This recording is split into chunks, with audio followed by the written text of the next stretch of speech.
Hello, everyone. Thank you for the panelists. Thank you for the attendees and those who registered with our first webinar in a series of webinars that will be conducted over the coming months. IWMI will be collaborating with a different range of respectful organizations from the broad spectrum of the fields, water and agriculture. We can start officially right now. I see more people attending and joining our webinar. I will start very quickly before our panelists start their presentation.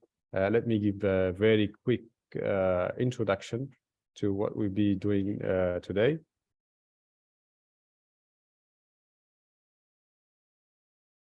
So as I mentioned, IWMI is conducting a series of webinars throughout this year, and we have the overall title is towards water, food, and land system transformation in MENA, Middle East and North Africa region.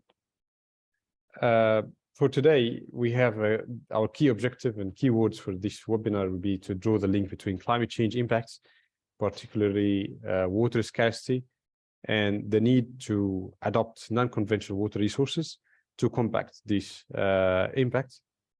And the most interesting and our focus today is the role of young scientists in achieving this on the ground. So moving from theory to practical examples, and this will have a group of young researchers, young professionals who will share their experience with us today. Very quickly, the structure of today's webinar, we'll start with opening remarks by Dr. Yusuf Ruzian, IWMI representative in the MENA region and regional representative and CGIAR water system lead in the MENA region, and Professor Ala Sa'il Sadiq, Professor for Water Resource Management and founder, president of Arab Foundation of Young Scientists. Then we will move to our keynote speakers. We have on board Dr. Noha Dunya, Professor of Environmental Hydraulics and Dean Faculty of Graduate Studies and Environmental Researchers, Ain Shams University in Egypt. And then moving to Mr. Khafir Matthew Sagasta, Senior Researcher and Coordinator Water Quality at the International Water Management Institute, headquarters Sri Lanka, Colombo. And then we have Dr. Muhammad Hamouda, Associate Professor, Water Environmental Engineering in the United Arab Emirates University. So these are our keynote speakers. Then we'll have our first Q&A session. Then we'll go to our young professionals, guests and speakers. We have Dr. Salma Bougarani, the co-founder and CEO of Green Watik from Morocco. Then Mr. Ahmed Rizk, Nexus Project Director at MENA Foundation, Egypt. And then Mr. Abdulaziz Sadiq, Master's Candidate, Cairo University. And then we have Mr. Mahmoud Radwan from the Groundwater Youth Network based in Paris. Then we'll end up our sessions with another Q&A session before the wrap-up. Very quickly, and just to break the normal system for webinars, we asked the very simple question on LinkedIn, and how do you think we can improve webinars? But actually, it was impressive to see from the very small sample that we have 50% of people said cancel all webinars. So we have a problem with webinars. Let us start from today to solve and overcome this problem. From being just about theory, a lot of talks, we need to have a more interactive webinars. Please, to all the panelists, to all the guest speakers, to everyone, interact, ask your questions, either through writing in the Q&A box, or during the Q&A session, you have you can raise your hand, ask directly your question. The other thing is, let's be on the target. What you try to say and what is very valuable comments or information you try to convey during your speech. Please, let's focus on that during our webinars. from a logistic background, please, for all the attendees, use the Q&A box. You can see it. Don't use the chat box.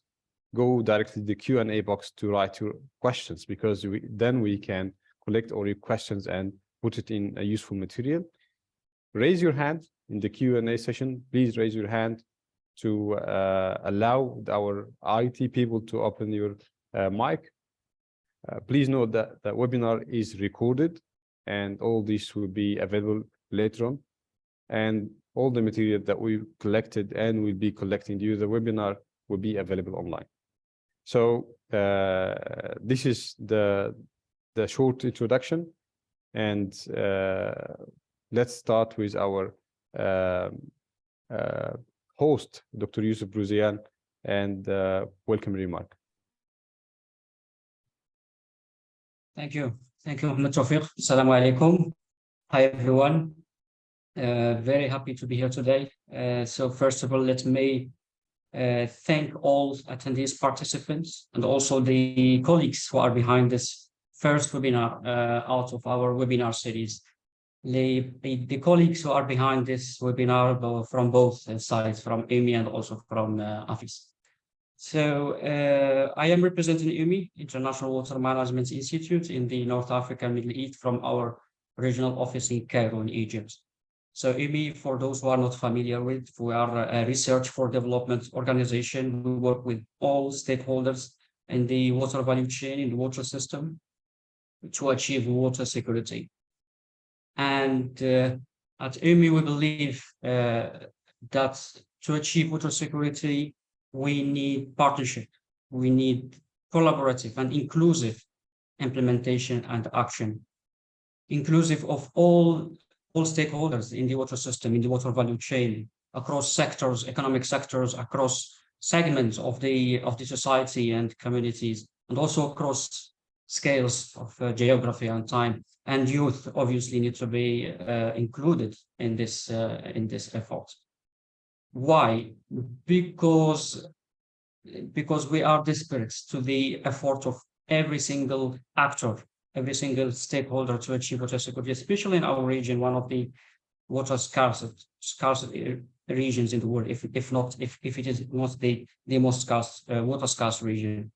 And also because of because most of scientists and anthropologists confirm that the impact of water scarcity and also climate change impact will be perceived differently across segments of the society. So youth will be perceiving the implications of water scarcity differently. One of the other reasons also is we believe that having youth on board of this effort will create new opportunities for employment, also for added value creation, because we all know that fresh ideas and also disruptive thinking and dynamism are always coming from youth.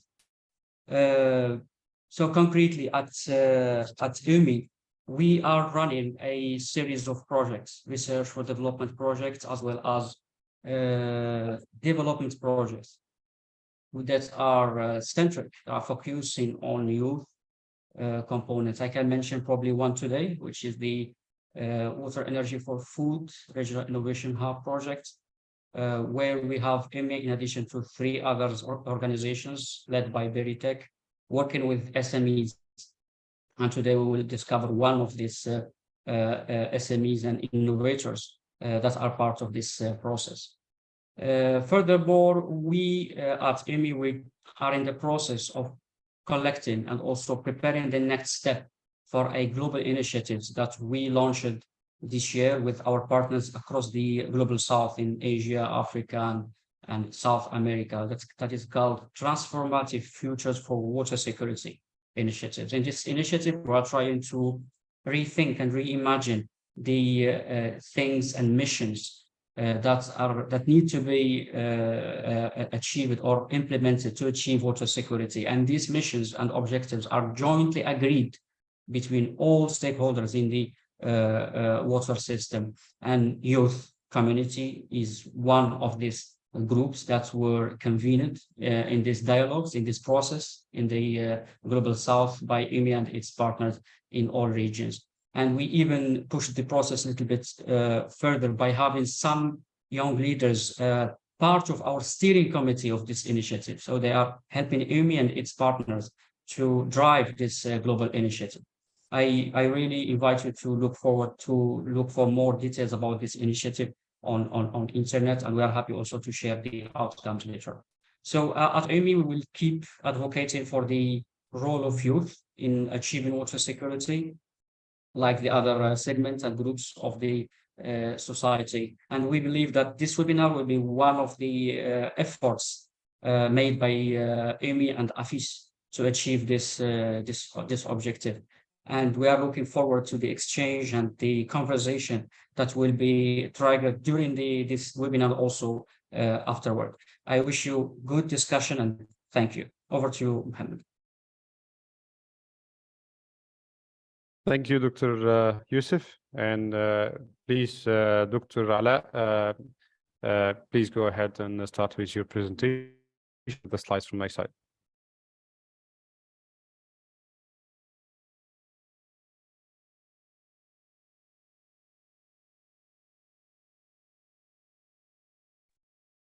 Dr. Ala, you are muted. Okay, sorry. Okay, now? Are you hearing me? Yes. Okay, thank you, Dr. Muhammad. I would like to start by thanking Dr. Yusuf for sharing with us this webinar. And I would like to start by giving a short presentation, a short talk about what is AFIS, what is Arab Foundation of Young Scientists. In fact, our main target was to translate the results of the scientific researches into a product or a program to serve the society. From here, we started as a branch of the World Academy of Young Scientists by recommendation after its first meeting in Marrakesh in 2004. Then we hold our first regional meeting in Alexandria, and then we registered AFIS as a foundation here in Egypt to work for all Arab countries. Next, please.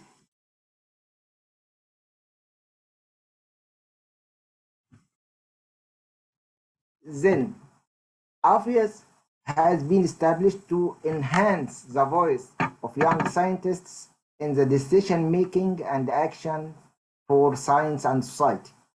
Then we are trying to link the science to society and work for main goals to encourage scientific research, increase the impact and the utility of scientific knowledge, and then to build a scientific network, which is very important for young scientists to contribute to the advancement of the science and society again. Next, please, Muhammad. So we are working to identify and address major issues of importance to science and Arab societies. Second, to facilitate interaction between young scientists across all fields and from all Arab countries. And to promote the participation of all young scientists, especially those poorly represented. And the fourth one is to provide a scientific dialogue between the young scientists, community, and the international organization. How we can see now our main objectives to work on this mission. We start by network Arab young scientists together with other young scientists worldwide, and here we have a good example. We worked with the German young scientists and we initiate something called Arab-German Young Scientists, which is AGIA, and nowadays they have a big achievement in Germany and Arab worlds. And then to build the capacity of young Arab researchers to conduct high quality research that covers science and technology, environment, and their interlinkage. We are working to advance science and build capacities of young scientists, of course, in the Arab world, and participate actively in research projects to serve the society and to serve and educate to create some opportunities for young researchers in the Arab world. Our members, next please, Muhammad. Our members should have a nationality of one of the 23 Arab countries, of course. They should have a degree, BS, MS, PhD. They are researchers, academic staff in universities, research institutes, international organizations. We are here today to present some of our works. Mainly, we are work on two very important topics. We are working on maximizing non-conventional water in the Arab world, and second one, water, energy, and food project. Today, we have some successful stories from AFIAS, from Arab Foundation of Young Scientists, Dr. Noha Donia, Dr. Muhammad Hamouda, Dr. Abdelaziz, and many young researchers. We are working together to find a way to maximize water resources and to protect them from pollution, and see how we can work to achieve the big water security and food security in the region. So I would like to thank you all and to find a way for our discussion to come out with a concrete conclusion for water security in the Arab region. Thank you, Dr. Thank you so much, Dr. Ala, for the nice introduction. And let's start our the main topic for today, and start with Javier Matthew Agasta, our senior researcher from IMI headquarters, was really very well-established expertise in non-conventional water resources, and Javier will go through the potential of wastewater treatment and use in the region. And please, Javier, the floor is yours.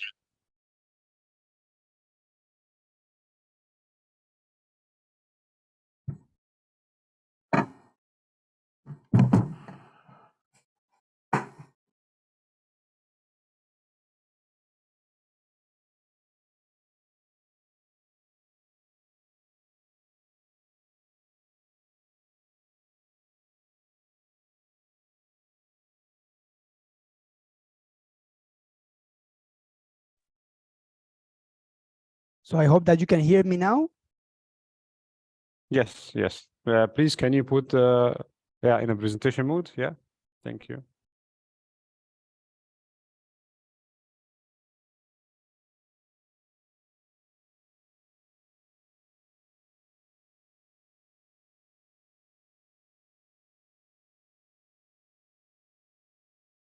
Okay, so thank you very much for this opportunity. I will be providing an overview of water reuse in Middle East and North Africa. And the first thing is that when you see figures for the whole region, what I mean is data for the aggregation of these 19 countries that you see here in this map. So I won't include data for Turkey, for Iran, Iraq, etc. Only for these 19 Arab countries of the MENA region, right?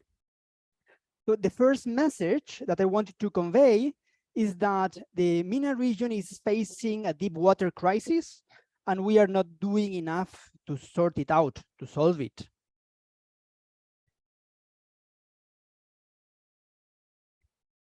First, we have population growth in the region. We were around 100 million people in 1970, and we are now more than 400 million people in the region. This comes with, of course, increased water demands, but the available water resources, the renewable water resources are constant or declining because of climate change. So as a result, as you can see in the second graph, we are decreasing the amount of per capita water available per person. And we have gone below the threshold for water scarcity and stress long ago. So we had around 1,800 cubic meters per capita in 2070, and these days we have less than 600 cubic meter per capita, when the threshold for water scarcity and stress is 1,000. And the situation is getting worse and worse. It's getting worse and worse. This leads to competition for available water resources, competition between sectors, and competition between countries, leading to what we have seen in the region too frequently. All this is forecasted to damage GDP, economic growth, and unemployment. So there are forecasts by the World Bank that suggest that we can lose 12% of employment opportunities because of water scarcity, and important impacts and decrease GDP. And this leads to poverty, this leads to conflict, this leads to social unrest. The second message that I wanted to convey is that wastewater is part of the problem, but also is part of the solution. It is part of the problem because wastewater generation is growing in the region, and it's growing in all sub-regions and countries within the MENA, Middle East and North Africa. And it's growing because we are more people in the region, and because we are consuming more water per person. So as a result, we generate more wastewater per capita, and we are more generating wastewater. So the consequence is that we are now producing more than 21 billion cubic meters, or cubic kilometers of wastewater every year, when we used to produce around half of it in the 70s, right? Sorry, in the 90s. What happens with this wastewater? That it has hazards. It has a number of pathogens. It has organic matter that when it's discharged to water bodies can deplete oxygen. It has salts and sediments. It has a number of other pollutants, including emerging pollutants, such as antibiotics that are leading or contributing to antimicrobial resistance. We have microplastics, etc. Right? But of course, we can treat wastewater to remove these pathogens and these other pollutants. But how are we performing in the region with regard to wastewater treatment? As I said, we are generating 21 cubic kilometers of wastewater, but the region is only safely treating 60% of it. The situation is not the same in all countries. We have countries in the Gulf that are treating most of their wastewater, but then we have other countries like Egypt, like Sudan, like Mauritania, like Morocco, that are lagging behind. On average, only 60%. And even in those countries where we are really treating wastewater, some of the pollutants are not being removed. Salinity cannot be removed unless we implement reverse osmosis. Pathogens can only be removed if we disinfect wastewater. It's not enough with secondary treatment, right? So the situation is that there is still a long way to go in wastewater treatment to catch up with population growth. We are investing in wastewater treatment, but not at the rate we should to catch up with population growth and wastewater generation. But on the other hand, we have opportunities for reuse. So wastewater is part of the solution, because wastewater is 99% pure water. And the 1% that remains is made of valuable resources, carbon, nitrogen, that can be recovered. So there is water and fertilizers in the existing wastewater generated in the region to irrigate and fertilize 2.6 million hectares. And then there is carbon in wastewater to recover it in the form of methane that would be providing caloric value, with a caloric value that can be used to provide energy to more than 8 million households in the region. Okay, the truth is that part of these resources are already being reused directly or indirectly. And this leads to another message, that indirect use of untreated wastewater is a common reality in Middle East and North Africa. And this has health risks, and these risks need to be mitigated. So let me explain a little bit about that. So we have, for example, a city that discharges its wastewater partly untreated to a water body. This wastewater is then diluted and then it's reused downstream indirectly for food production, food processing, food preparation, for bathing purposes, for drinking purposes. So this is indirect water reuse. And because the level of treatment in many countries is not high, we see that there is a lot of an indirect use of untreated wastewater, right? And this is typically not well assessed, right? So we have wastewater discharged to a canal, a water body that conveys this diluted wastewater to irrigation fields where farmers get exposed, and where the people that consume the produce is later on also exposed with food safety risks, right? Then the other message that I wanted to convey is that wastewater is only a waste if we, the society, decide to waste it. And what we know is that the potential for resource recovery and reuse from municipal wastewater in Middle East and North Africa is still untapped, right? So, for memory, we know that municipal wastewater can be collected in sewer systems or not collected. This collected wastewater can be treated or not, and when it's not collected, then it's not treated. And then treated or untreated wastewater can be discharged to water bodies and then reused indirectly.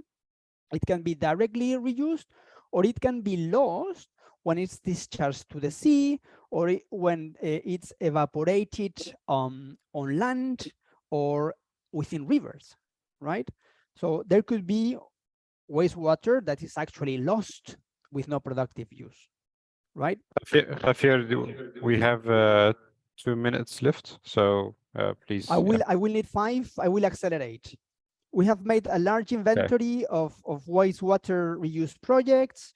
We have seen that the number of water reuse projects has grown dramatically from 40 to 400 cases, from 400 reuse projects in the last decades. But is this enough? Certainly it is not. So these are the national statistics for different countries where we have the total municipal wastewater generated here. This is the total wastewater that is treated and directly reused. And for the whole region, we have gone from 21 cubic kilometers to only, and then we have only 2 cubic kilometers that are treated and directly reused. So this means only 10% of the generated wastewater is directly reused with these more than 400 projects. So still, there is a long way to go. We have this amount of wastewater generated, the amount that we know that is directly reused, only 10%. There is also a portion of wastewater that is directly reused but untreated, but we don't know how much is that because it's not reported. The rest is either reused indirectly or lost. And with we have used and published a model where we have assessed how much is indirectly reused and how much is lost. And we got that in the region, 36% is discharged to water bodies and indirectly reused productively, but 54% of the wastewater generated is just lost, evaporated, discharged into the sea. So we are really missing opportunities. We are missing opportunities. Why? We are missing opportunities because we need to address a number of challenges, right? So first, we need to assess health risks and in informal reuse and indirect reuse. We need to assess these health risks, and we need to mitigate the risks through not only more wastewater treatment, but also on-farm practices for the safe use of wastewater. We need to develop bankable water reuse projects. We need to make projects that are financially sustainable, where the overall benefits are higher than the overall costs, and where when we have clear cost recovery mechanisms to make them sustainable. And we need to decide then who pays the cost of water reuse. If farmers are not the only ones benefiting, they cannot be the only ones paying. Polluter pays principles need to be applied for polluters to pay the treatment, the cost of the treatment, and you know, the overall society should contribute because the overall society benefits from water reuse. We need to gain public acceptance because we can have a safe project that is economically feasible, that can be failing because of rejection of the public. You know, water reuse can trigger rejection, and we need to address that by early communication and participation of all the stakeholders, and address cultural barriers and distrust. We need to make sure that the end users of the reclaimed water accept it because they perceive that they are going to benefit from it more than what they are doing with their current situation. And the overall public needs to understand that circular society is essential for the future. Then we need to address institutional fragmentation, and we need to address the issue of over stringent regulations, right? Where we have on some countries regulations that are unaffordable, that are too strict, when you can have still safe practices with less stringent regulations. While in other countries, for instance, Lebanon, they still don't have regulations that do not provide, therefore, a legal security to invest. So all this needs to be addressed. Finally, we need to replicate success stories. In our Rewater MENA project, we have analyzed a good number of key success stories, and we need to make sure that these are replicated, and we need to empower young entrepreneurs and young innovators because they are the future, and we need to bring them on board for their success stories to be known and also replicated. So just to recap, the message that I want you to remember is that MENA is facing a deep water crisis, and we are really not doing enough to solve it. Wastewater is part of this problem. Solution. Indirect use of untreated wastewater is a common reality in Middle East and North Africa. We need to assess the health risks, and we need to mitigate these risks. We know that wastewater is only a waste if we decide to waste it, and we know also that the potential for resource recovery and reuse from municipal wastewater in the Middle East and North Africa is still untapped. We need, therefore, to accelerate to meet the SDG 6 on water, to recover and reuse lost wastewater, and to make reuse safer and more productive.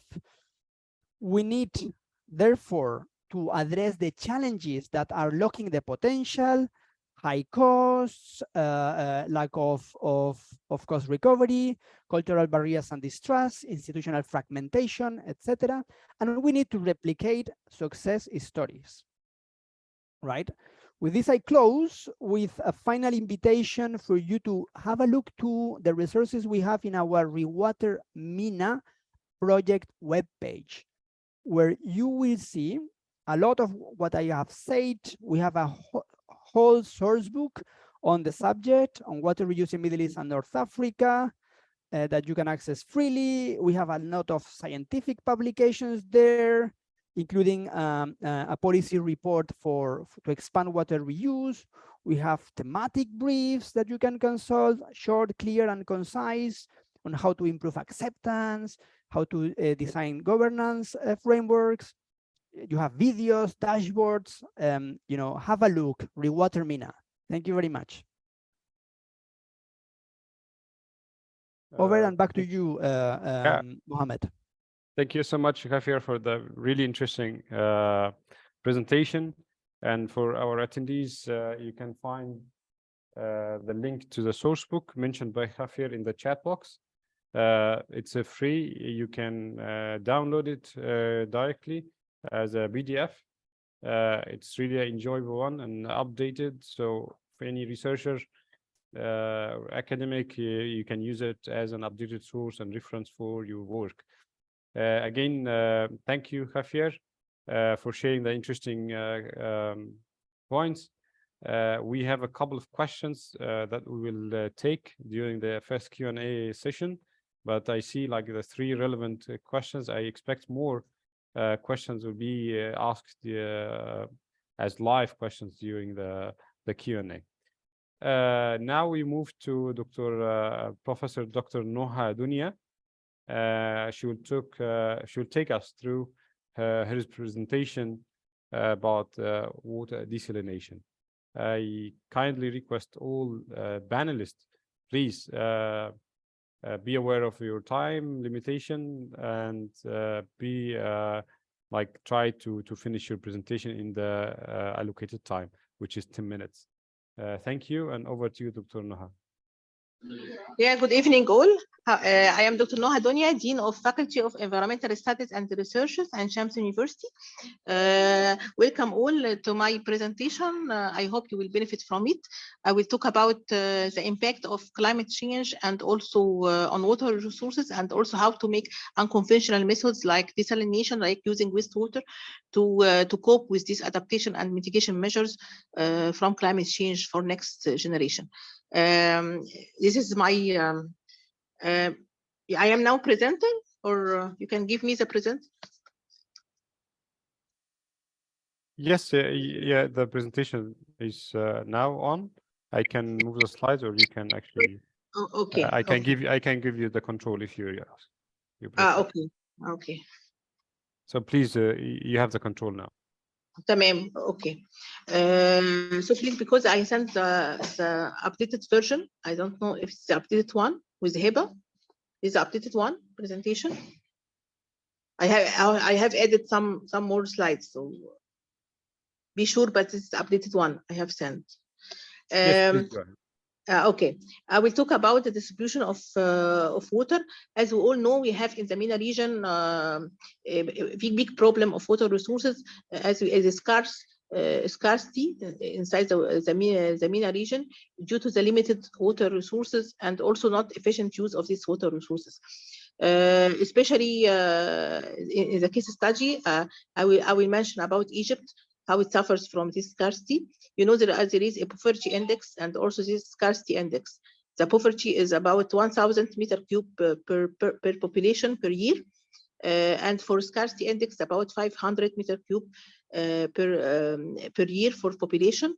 Now in Egypt, we have about 550 who are about to be scarce, taking into the scarcity index by 2030. And it's expected, also predicted, that we will be about 350 meter cube per year in Egypt by 2050. So really, it's a big problem in a scarcity of water resources. How to cope with innovative strategies, also with non-conventional way of water resources. This is what we will be in this presentation. We have in this map showing that 1/5 of the world's population lives under condition of water scarcity. As we see, there is the Northern Africa countries, and also in some areas of Europe and Asia, there are many problems in scarcity in these areas.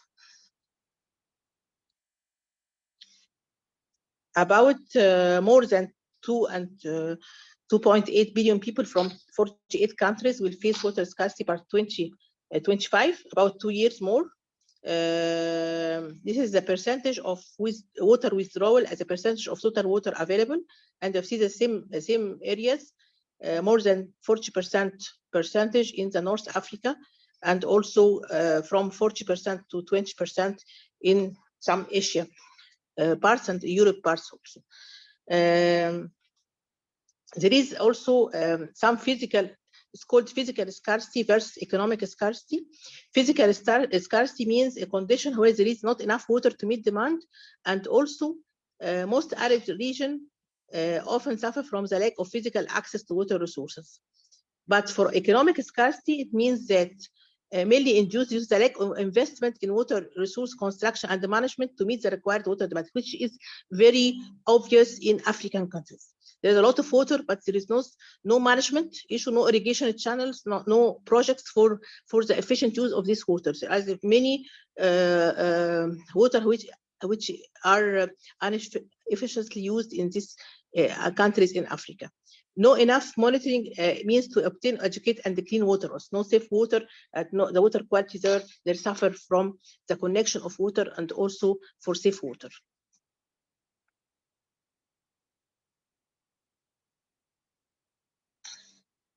Area of physical and economic water scarcity, as we see from the map. The economic water scarcity is very obvious in southern Africa, in the southern part of Africa and Nile Basin countries. Also, there are approaching physical scarcity in North Africa. Little or no more water scarcity. It's obvious in United States, in Canada, in Europe. And this is the new in how to deal with the not only scarcity, but for physical and economic scarcity.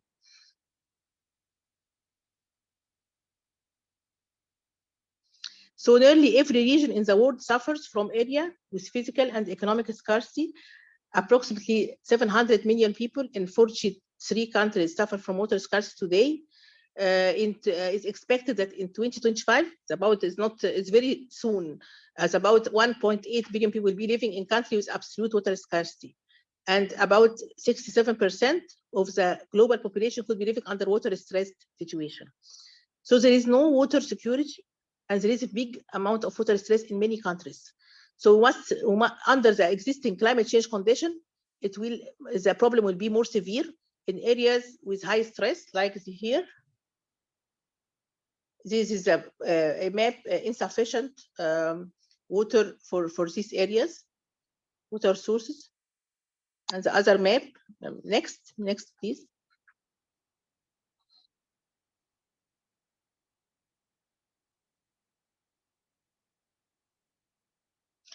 This map showing the increase in temperature, which will be causing the increase of rate of evaporation, and the atmospheric capacity of holding water will be increased. The excess of precipitation and the rain. This is causing which affects people and animal consume more water due to this increase in temperature, and there is scarcity and less availability of water in this area. Cause also this increase in temperature will cause snow melting and change in water flows of rivers, and which cause the flash floods and the storms in many areas.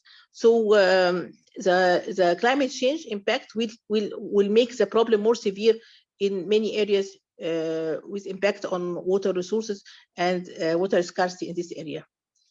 So climate change is expected to seriously affect the available water resources for arid regions in the next 40 years, example in Europe, in South Africa, United States, and part of Brazil also, as shown in the map.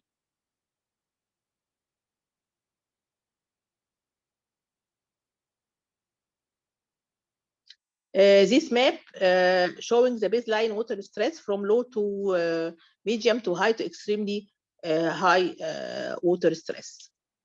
Most of the MENA population live in area of high water stress. This situation in the MENA region. Also, this is the map showing the freshwater withdrawal as a proportion of available freshwater resource in the MENA region also. You have seen here the North Africa, including Egypt, and also some part of Middle East and countries, and also from GCC, from the Arab Emirates areas and like this. This map showing different water stress in many regions, and it's very is in 2019 areas. There are some you have seen that from the extremely high stress also in many areas like Iran, like Kuwait, Saudi Arabia, United Emirates, and also in Libya, in Tunisia, in Morocco. There are many countries suffering from water stress. Dr. Noha, we have 2 minutes left. Yeah, just Okay. to keep up.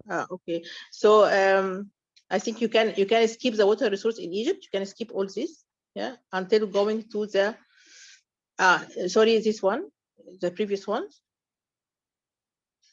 This is the areas of MENA desalination capacity and technology used in this area in all, especially Arab countries and GCC countries.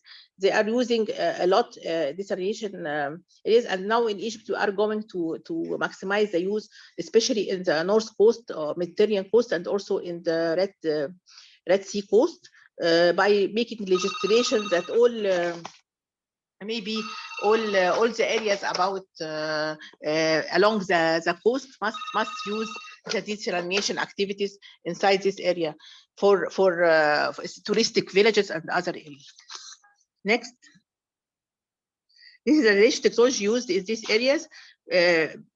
Major process we use the thermal and the membrane.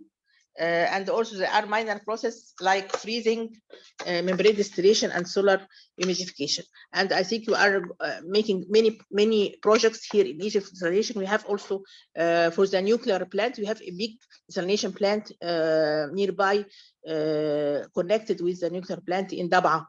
So we must go to the desalination technology to cope with this stress of scarcity in water. Next. This is also the desalted water expected until 2030 for global issue. It's increasing for Middle East, increasing, and also in GCC country is very increasing in this the coming years. In spite of the high cost, but we must going into it for the global desalination capacity in all countries. We are going to the desalination is one of the most used efficient ways to cope with this stress in water, and also for this scarcity in water along all these countries. Next.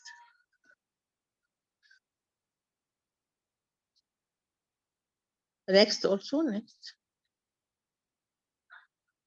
Desalination drivers we have also in more than 50 population will use this energy, and also we'll use also the clean energy. We are going to use the clean energy in desalination also for the impact of greenhouse effect and to make clean energy for these desalination plants. Next.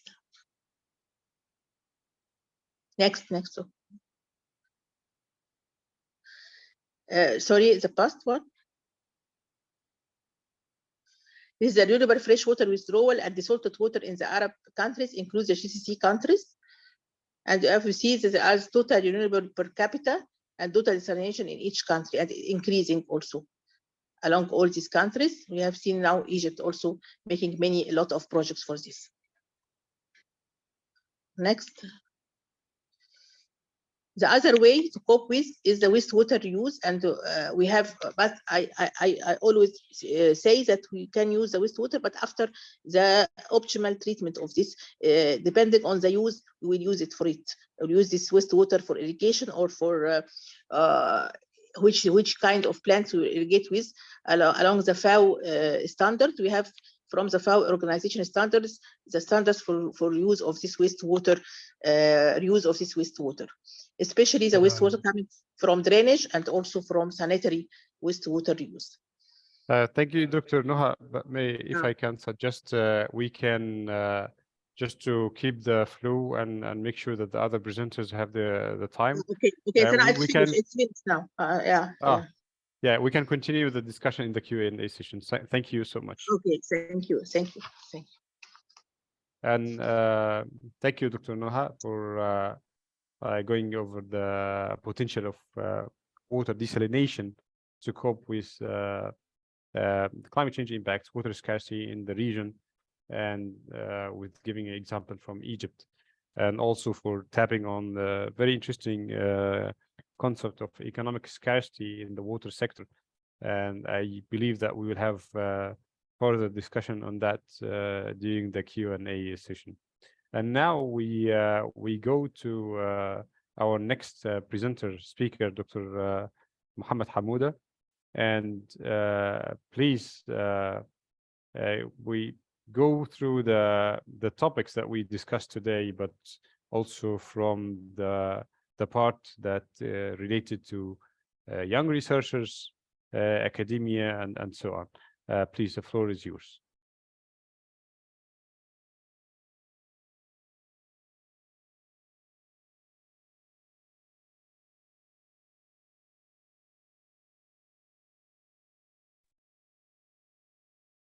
Hello, everyone. I hope that my screen is shared and you can see it. Can anyone just confirm? Yes, sir, it's shared. Okay, that's good. All right, now my talk is hopefully going to be quite short, and I only prepared like 5 slides. I want you to relax and just think about what I want to talk about here. So I'm focusing in this presentation on the role of higher education in harnessing and developing youth power.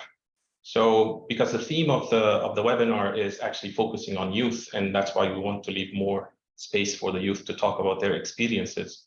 But this is a topic that is close to my heart because I believe this is my role as an associate professor on water and environmental engineering, is to develop high quality personnel. These are the youth that are going to learn about water resources and non-conventional water resources, and then take that out into the world and apply it in order to overcome the scarcity problem that has been well explained in the previous presentations.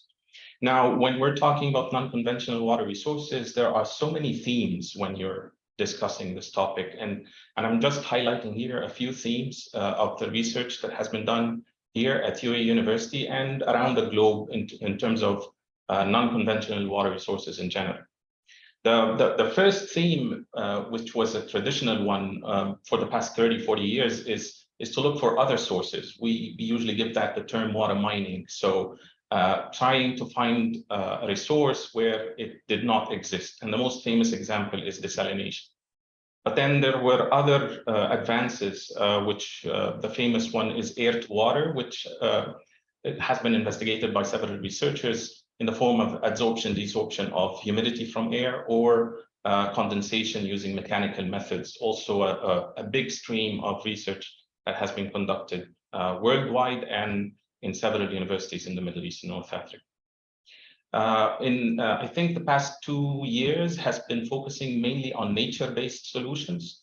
And we've had a lot of advancement in that, particularly when it comes to development of biochar, for example, as an adsorbent, alternative adsorbent, or using biological waste in general for the treatment of wastewater or the treatment of water that has high pollutant concentration, and then for the purpose of reusing.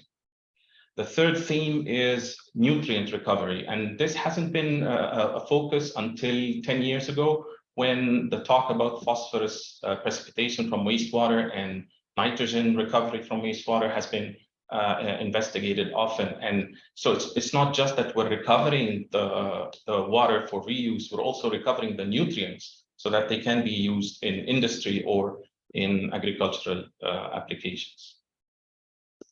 Now, the concept of not just water recovery, the concept of zero liquid discharge has been the focus of many research, but it's quite difficult to achieve because most of the processes will actually result in a liquid discharge.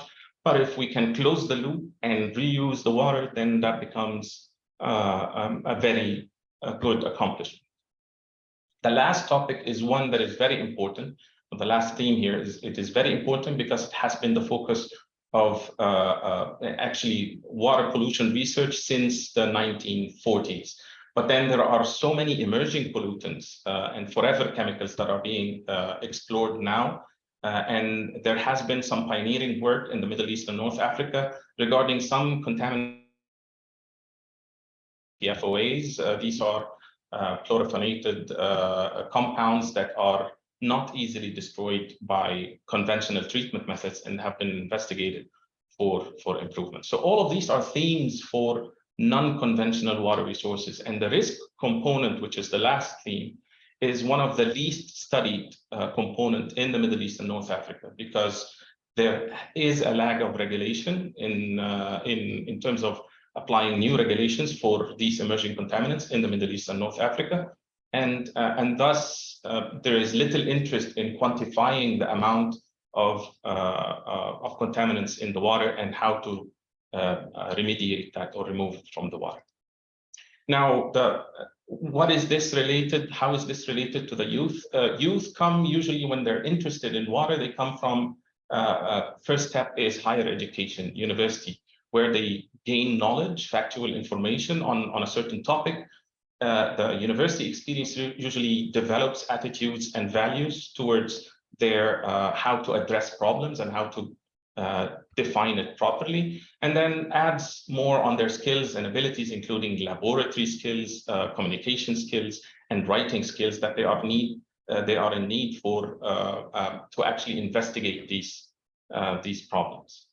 Right, and then the last component, and that's the component that is really critical, and I won't say lacking in the Middle East and North Africa, but it's falling behind out of most of the universities in the world, which is the point of innovation and action, where the translation of research into something that can be useful to the community and can also be profitable and can spin off some entrepreneurial initiatives such that it's both profitable and gives benefit to the community. This transition has not been the characteristic of universities in the Middle East and North Africa. And I think if that can be addressed in particular, not by doing some short-term project that ends and then it all goes away, it needs to be something systematic inside the culture of universities in the Middle East and North Africa.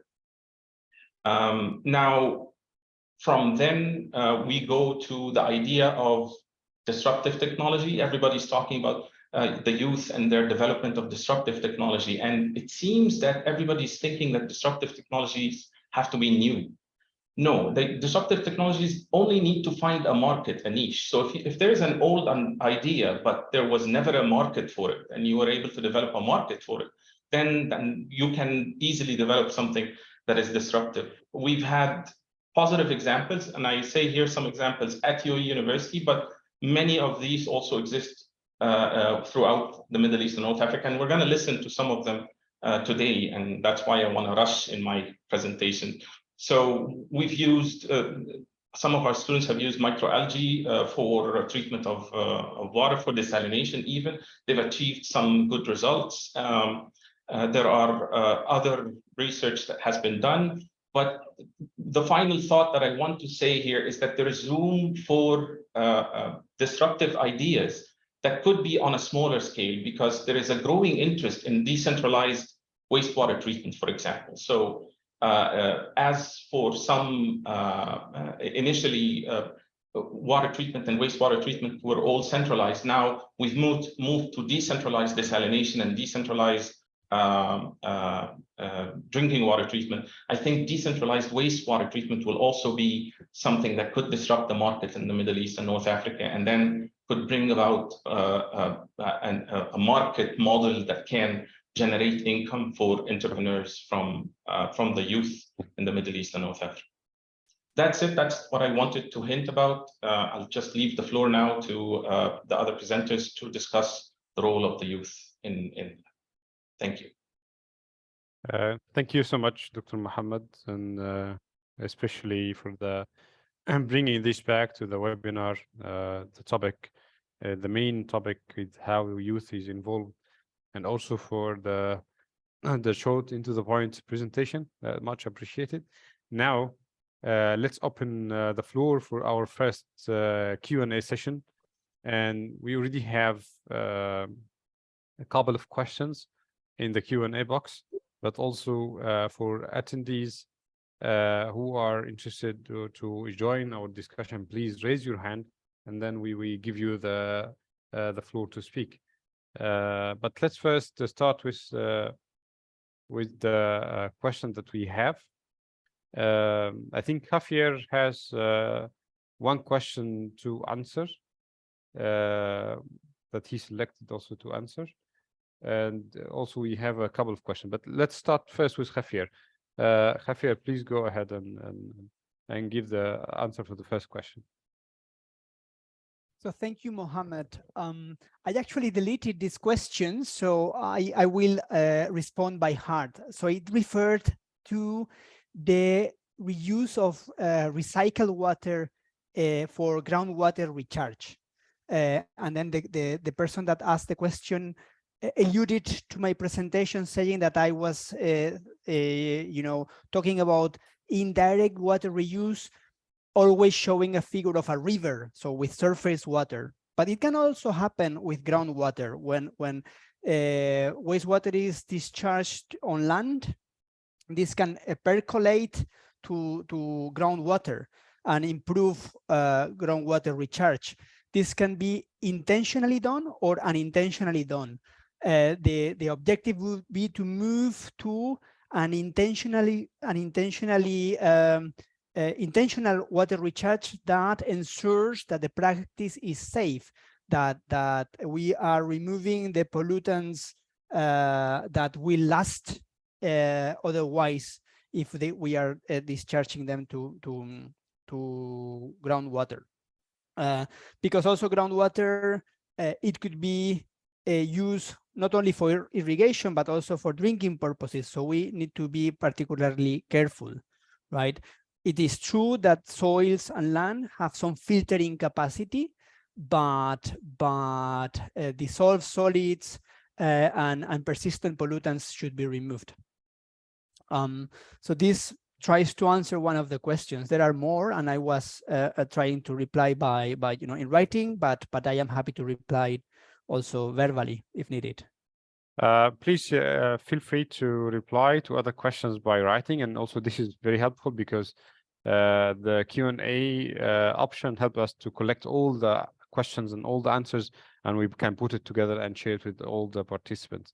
But let's move to another question, and this question goes to Dr. Noha about the concept of economic scarcity when it comes to water. We know that water scarcity has an internationally agreed on threshold, right? And my question is, when it comes to economic scarcity, do we have like a threshold to say that, okay, we can say that this country or this region has a economic scarcity? Do we have this quantification? Do you have this ability to say this is a threshold? So Dr. Noha, can you answer?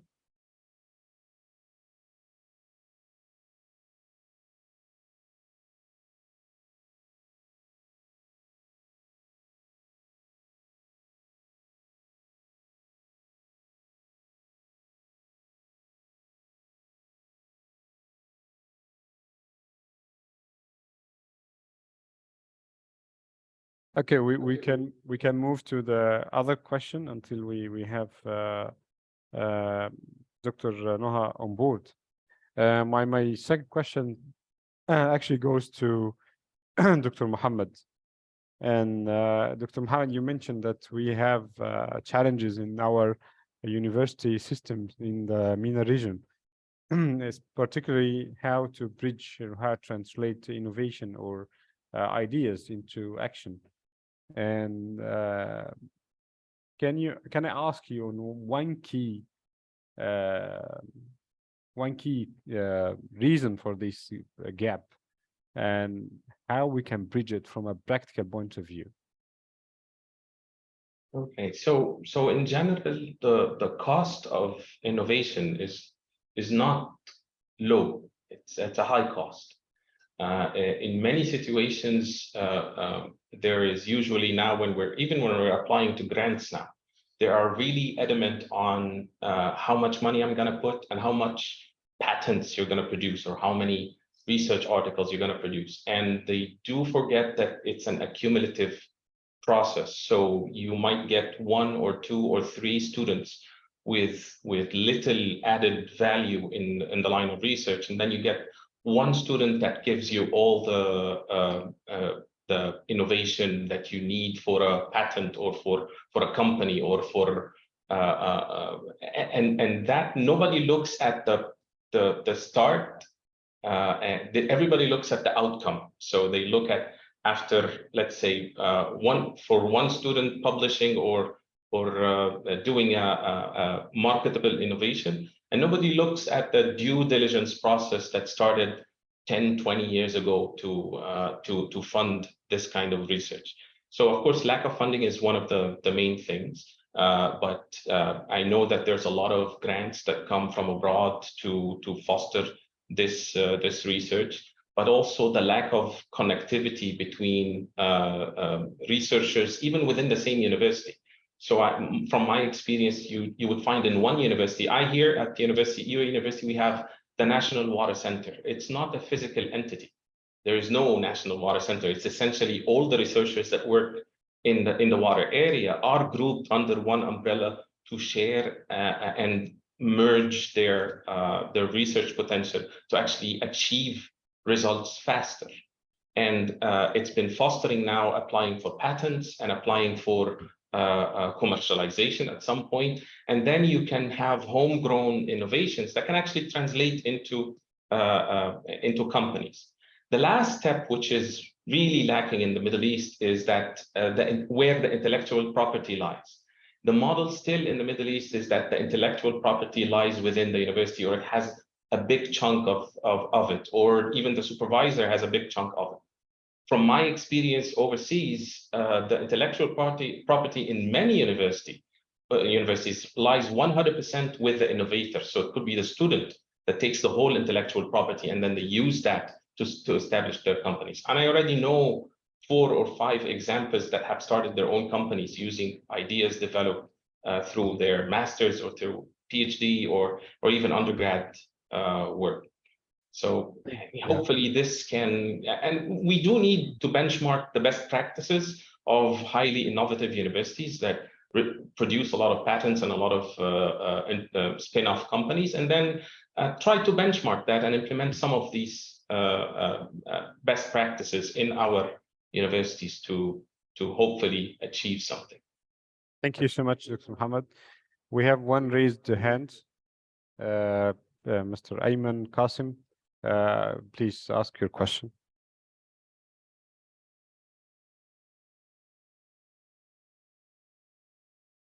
Please unmute yourself, yeah.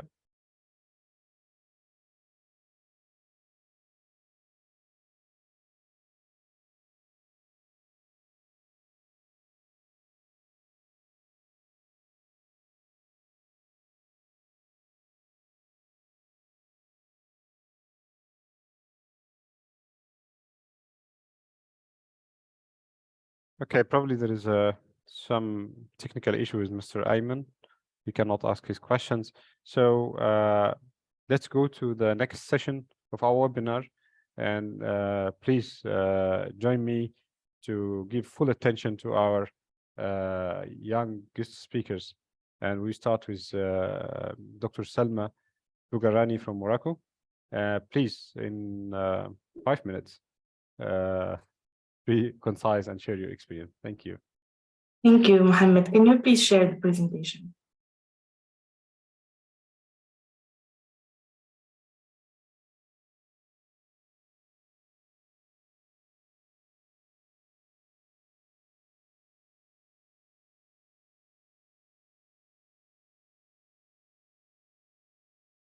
I can't see the screen.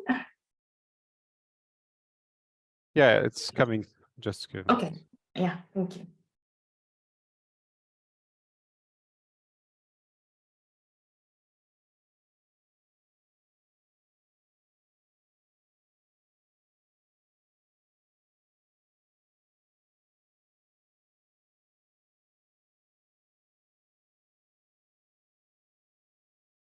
Thank you very much, Mohammed.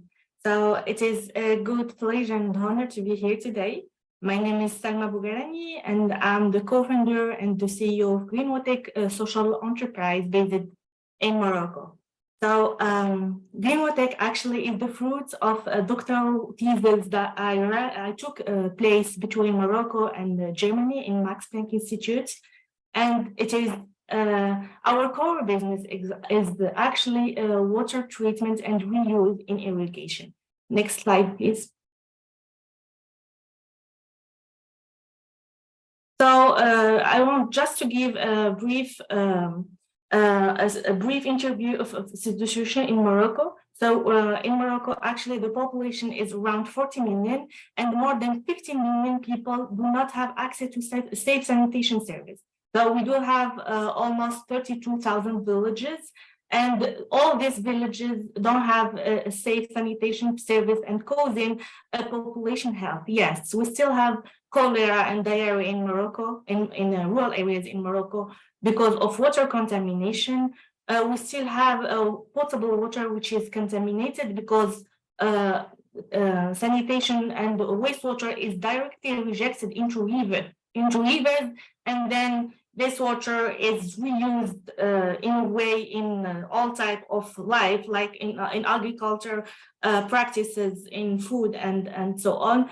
And of course, we do have like the pollution of the environment, because this wastewater is directly rejected into rivers and into the ground soil. Yeah, next slide. And actually, in Morocco, through our solution, we are answering to two big problems, let's say. The first one is wastewater rejects, which is like we don't have any wastewater treatment and facilities. And the second one, in Morocco, we are living in a country under severe water stress. We are in the red zone, and this is a huge opportunity to use for the to reduce actually the water crisis. The solution and the products that we developed during in our company is called soil-based filter or multi-soil layering technology. It is based on biological treatment. So basically, we collect wastewater coming from villages, hotels, rural areas, or decentralized areas like hotels, schools, and so on. And we treat it like in first treatment and secondary treatment, and then a tertiary treatment. And then the collected water is really safe. It is a quality A that can be reused easily and safely in all type of irrigation.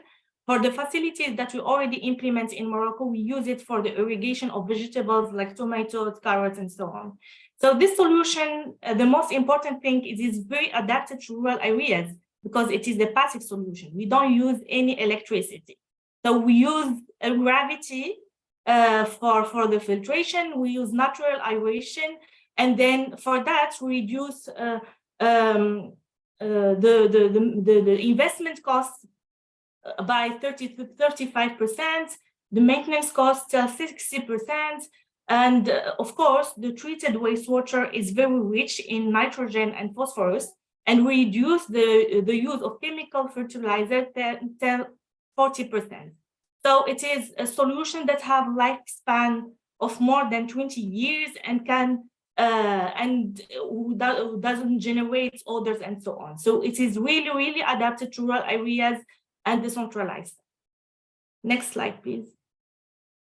So we do have actually 4 types of clients. We work mainly with rural communities like villages in decentralized villages in high Atlas Mountain and so on. We work also with agriculture farms like Azura, which is one of the biggest farm of cherry tomatoes in the world. So basically we treat their wastewater and we use it in irrigation of biological cherry tomato. One of our clients is hotels and camping with the green key who want to reuse their wastewater in the irrigation of garden and so on. And finally, we work also with villas and school in the decentralized area. Next slide, please. So until now, we have reached more than 10,000 people around Morocco with safe sanitation service in 7 regions of Morocco. And our objective and mission is to attain 30K end users by end of 2025. We start to address also the African market like Mauritania, because we are working in Dakhla region, which is in the south of Morocco, and they do have similar socio-economic conditions. So we start to hold some technical studies to start some projects in Mauritania. Yeah, next slide, please. So our mission in our company is based on a participatory approach. So before the implementation of a wastewater treatment facility, we start first with raising awareness. And we go for that with women, children, and men. So because we believe that they are our best ambassador. And so after that, they take care of this project and this facility, and they are the one who go for the maintenance and exploitation. So it is mandatory for us to go for this participatory approach. And then I would just would like to talk about the leading of GreenWater. It is led by a young woman. More than 50% of GreenWater targets are women, and also 60% of GreenWater employees are women under 35 years old. Next, please. So yeah, we will continue working actually to empower women and girls.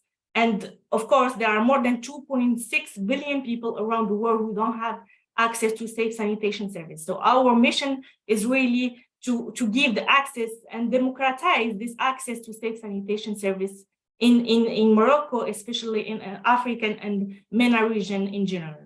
Thank you very much. Thank you so much, Dr. Salma. It's very interesting and into the point presentation. I really enjoyed it, and we enjoyed what you're doing in Morocco. And let's see another example, also this time from Egypt. We have Mr. Ahmed Rizk from MENA Foundation. Please go ahead.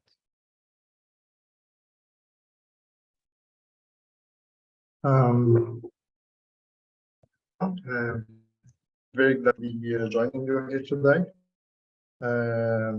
I'll be sharing my presentation now.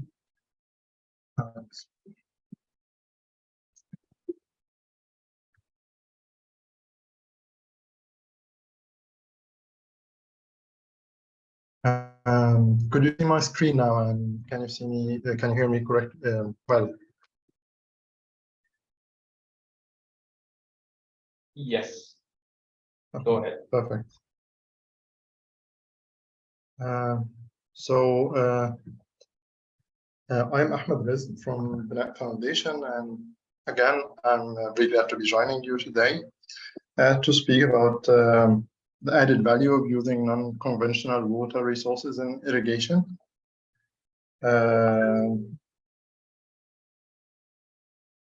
Yes, okay. So first, I'd like to introduce MENA Foundation. MENA is an Egyptian NGO. It was registered in 2017. It was started as a social initiative back in September 2015 by a group of young people.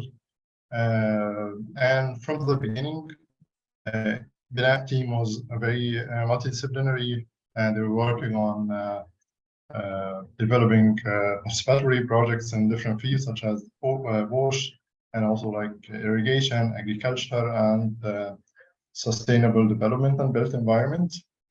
And one of the key focus areas that we are targeting now is the use of treated domestic wastewater in agriculture.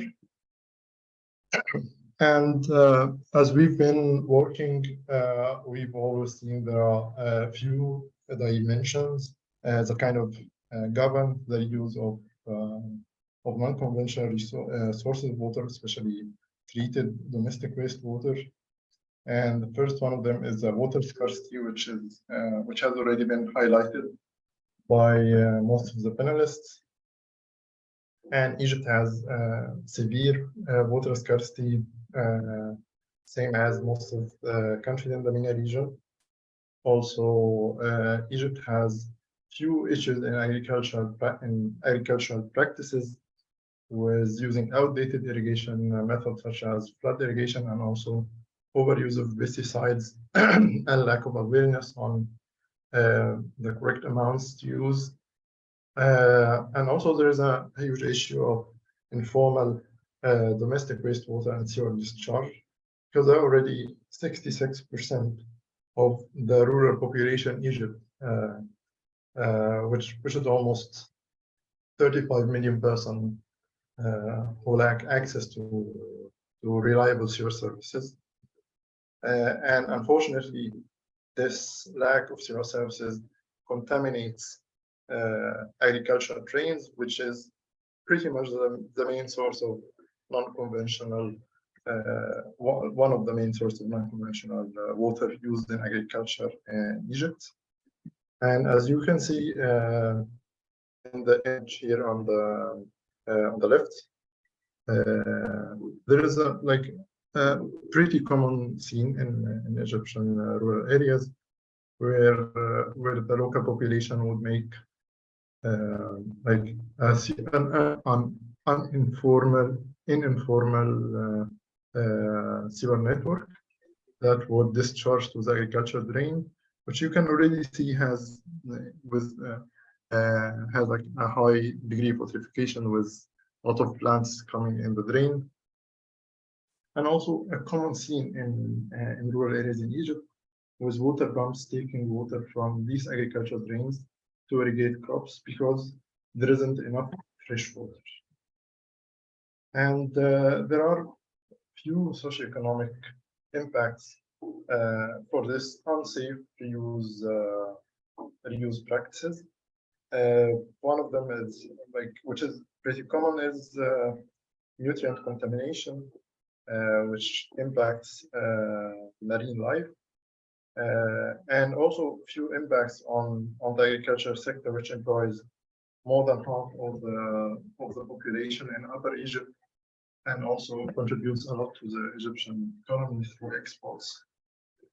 And as you can see, one of the main downstream points in Egypt is Lake Karun, which in almost 100 years has dropped, as the commercial fish catch has dropped from 4,000 tons to only 2 tons in 2014.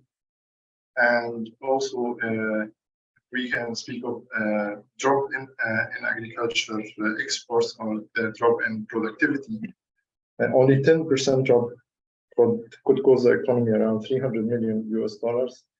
And based on our interviews and our discussion with local farmers in Egypt, the detection of certain contaminants in the crops could reduce the crop value by 75%, and sometimes it makes the crop even ineligible to export at all.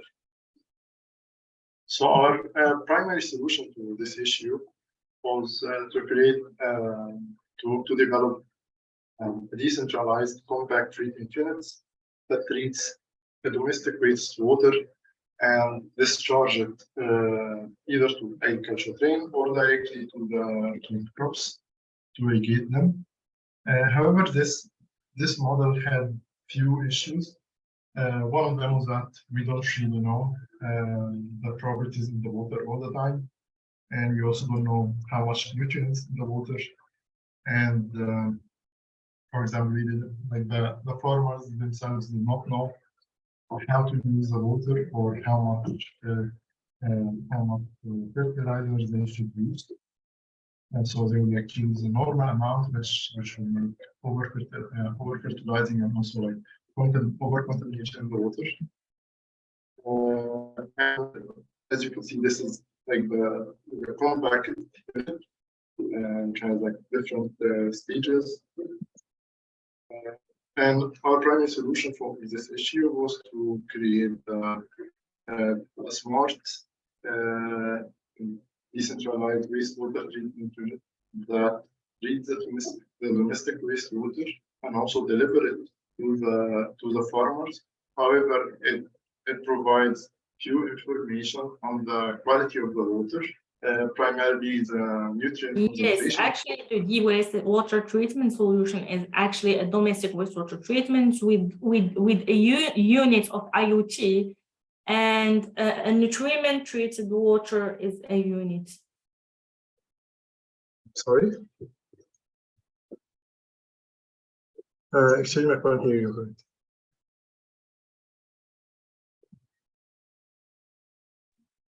Please continue. Okay, sure. Okay, so this treatment unit had has an IoT system that uploads the information of the treated wastewater to the cloud, and also send it to a mobile application to the to inform the farmers.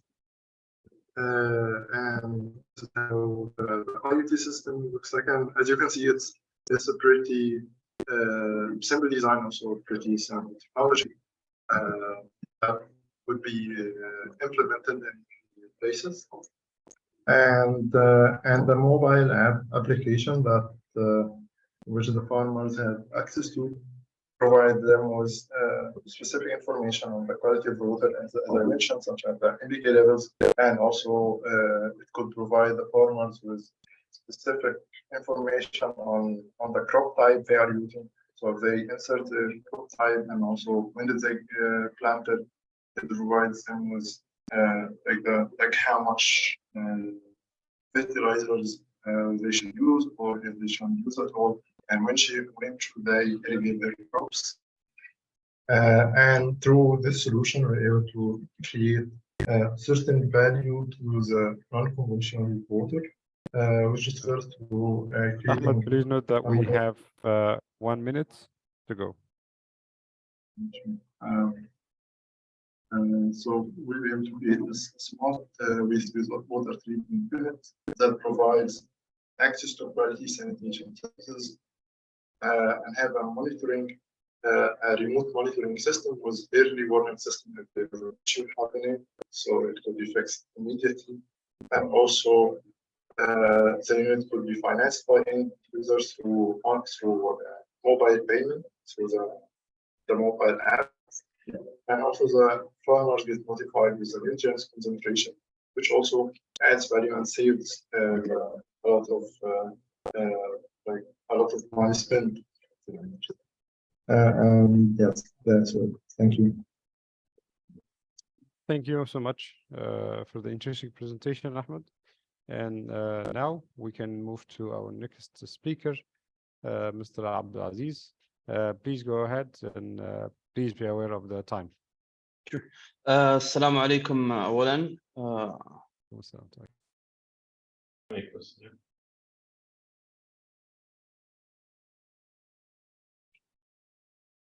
Is my screen shared or not?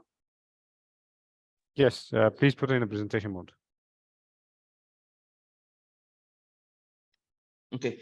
Bismillah ar-Rahman ar-Rahim. My name is Abdulaziz Sadiq. I've got my bachelor's degree in biotechnology, MSA University here in Cairo. And currently I'm working on my master's degree in the Faculty of Postgraduate Studies of Nanotechnology, Cairo University. My thesis chief supervisor is Professor Dr. Rabab al-Sharif, and my supervisor is Dr. Imam Mustafa. First of all, due to the water scarcity in the MENA region, we are looking for innovative ways, non-conventional innovative ways to find water, or to get or to increase the water or decrease the water scarcity. One of these most innovative ways is water desalination using green synthesized nanomaterials. Water desalination is very important in the MENA region because we are surrounded by salt water. We have the Red Sea, Mediterranean Sea, so it will help. Innovative solutions is the purification of water using membrane-based technology and green nanotechnology. What is green nanotechnology, or green synthesis of nanomaterials? It is basically we're making nanoparticles by the use of living organisms such as plants, agricultural wastes, microorganisms, and so on. This technology consumes less energy, operates continuously, and it is environmental friendly. Some people would say, well, we already have the conventional membranes. Why do we need something new? Well, the thing is, conventional membranes have some drawbacks. First of all, it consumes a lot of energy. Second drawback, there is membrane fouling and membrane scaling. Fouling is when particles and organic matters accumulate on the surface, reducing its efficiency and lifespan. Scaling minerals of seawater precipitate on the surface. It costs a lot, increase in maintenance costs, and reduces its efficiency as well. Now, there are other solutions in green nanotechnology that happen. There is research from Zhang, sorry. He conducted a study using supramolecular metal organic films through an interaction between highly active ligands and metal oxides. The result, it was self-limiting, self-completing, and has a 95% rejection of salt. It did not cost a lot of money, happened very fast. This is something we are looking for. The performance of the membrane stated was higher than the non-polyamide membrane. Okay. Now, the use of green nanotechnology and 3D printing. First of all, it minimizes generated waste and helps implement a sustainable process. Green process uses mild reaction conditions and non-toxic precursors. This helps with environmental sustainability. Since nanotechnology and green nanotechnology is new, so there will be free competition between nanostructures and nanomaterials and whatnot. 3D printing creates membranes with less materials. We don't need to have a lot of things to create it. Something specific, that's it. And it is applicable for gas separation and water filtration. My aim of work is to construct a membrane with the use of innovative green synthesis and 3D printing. Both the membrane and nanoparticles will be non-toxic, biodegradable, easily prepared, low cost. In conclusion, non-conventional water resources like water desalination will help the MENA region in the upcoming water crisis. The new approach of technological 3D printing will be used in the membrane. We're aiming to use green waste transferred to nanoparticles and then embedded to the membrane. And we can also use green waste to make to construct a membrane. Aiming to design a prototype for the applicable use in water desalination and run a mini model in real life so we can check or see any environmental factors that can affect this membrane. In conclusion, I would like to thank Professor Rabab al-Sharif for her support, Dr. Iman Mustafa for her support as well, Dr. Hiba Hamama for this opportunity, and Dr. Ala al-Sadiq for giving me this opportunity to participate in this webinar. Thank you very much, and thank you for your time. Thank you so much, Abdulaziz, for the interesting and very concise presentation. Much appreciated. And now we go to our lucky last, Mr. Mahmoud Radwan. And please start your presentation. Okay, thank you. Can you please close shared slides so that I can share mine? Yeah, Abdulaziz, can you stop? Yeah, thank you. Okay, great. Hello and good afternoon, everybody.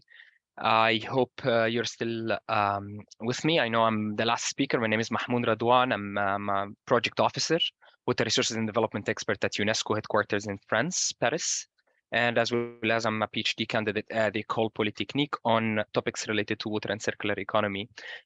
Today I want to talk to you mainly about groundwater governance, which can be generalized into water governance, and how can we ensure youth are properly integrated in these processes. I don't want to take much of your time because I believe most of what I'm going to say already has been said during the webinar.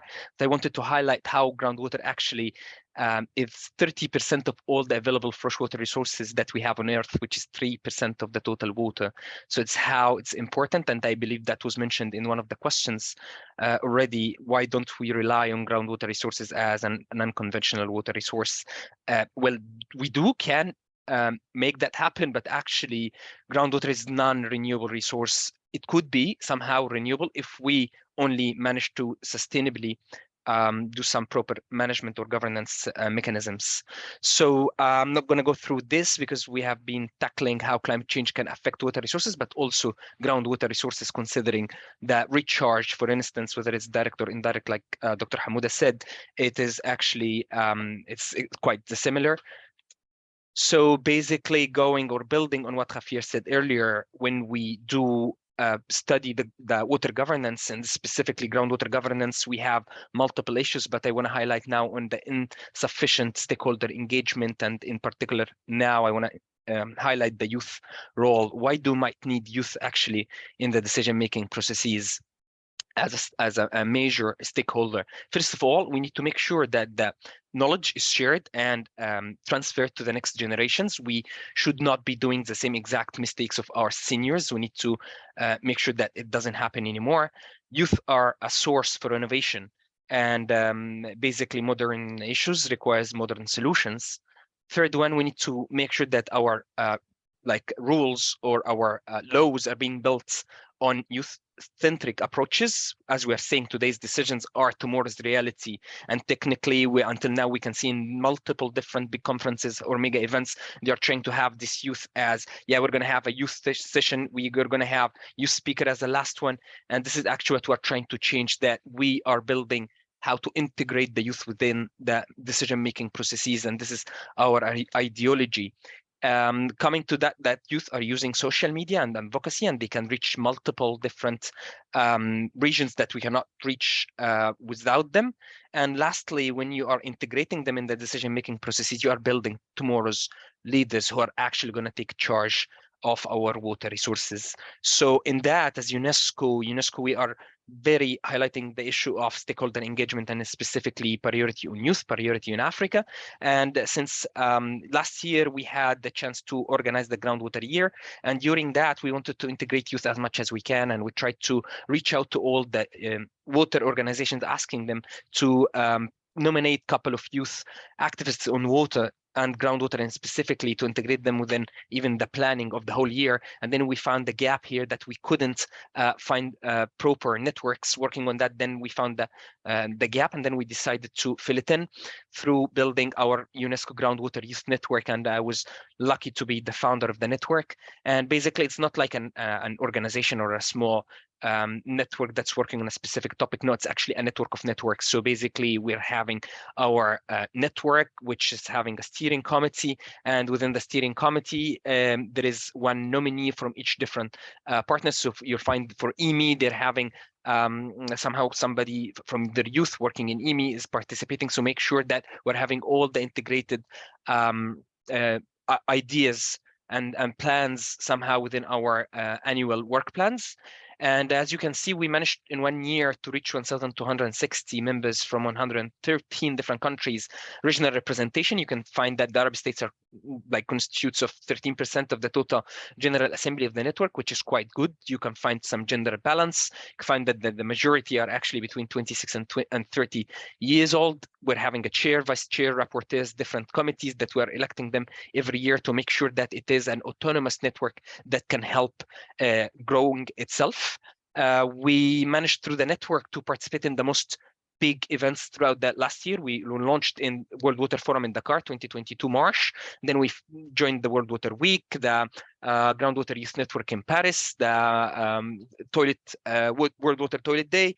In 2023, we were participating in the NEON conference in New York, the ECOSOC Forum, and other main very big events. So what are the main key activities that we're trying to do through the network? We're having a scientific committee. It's having different programs, but one of them, they were working on groundwater monitoring and open data platforms. That the scientific committee, they're all under 35. They managed to hold a big side event in the International Conference on Climate Risk, Vulnerability and Resilience Building, all run by themselves and to every attendees of the conference. Also part of the community engagement that they were doing. We just received last week a very nice letter from the Prime Minister of India, thanking the Groundwater Youth Network for highlighting key main issues on groundwater contamination in India, through a focused working group from the network. And then they decided to build a youth advisory board within the Water and Irrigation Ministry of India, and which is something we are really proud of, that they are taking actions and trying to send positive feedback and impacts. Lastly, one part of our own dissemination networks that were activities that we're trying to do is our webinar series on the integration of technology and data-driven solutions, as well as we're producing newsletters every 3 months to make sure that everybody is involved and integrated within the processes. Lastly, we were participating, as I mentioned, in the main key activities. During the Groundwater Summit in Paris, we managed to produce the Youth Declaration on Water, which was then transferred to the UN Conference 2023 in New York 2 months ago. And that was it. And also, lastly, we also made sure to have one of the main UNESCO projects to have a case study how to involve youth as much as we can through the different parts by being a member of the Joint Authority Body, which is the coordinating mechanisms for the steering committee of the project, or including technologies using youth initiatives, capacity building for youth from the different senior expertise. And this is basically, we are trying to make sure that youth are actually part of the planning, implementation, and evaluation. That was all, and thank you so much.